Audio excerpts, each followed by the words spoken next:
आज मी बोलणार आहे तुमच्याशी joint pains. Usually joint pains जे असतात ते दोन प्रकारचे असतात. एक असतात जे कंटिन्युअसली राहतात, एक असतात जे रात्रीच्या वेळेस जास्त होतात.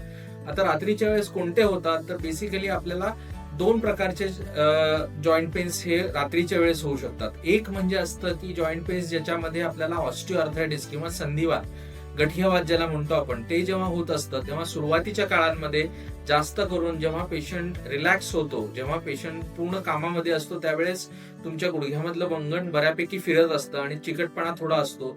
त्यावेळेस जेव्हा गुडघा मोशन मध्ये असतो त्यावेळेस पेन्स होत नाहीत. पण ज्यावेळेस पेशंट रिलॅक्स व्हायला चालू करतो त्यावेळेस तो चिकटपणा कमी होऊन गुडघे दोन्ही एकमेकांना चिटकायला चालू करून हे घासायला चालू करतात आणि त्यावेळेस हे पेन्स चालू होतात. युजली हे रात्रीच्या वेळेस होतात म्हणून यांना नाईट पेन्स असंही म्हटलं जातं.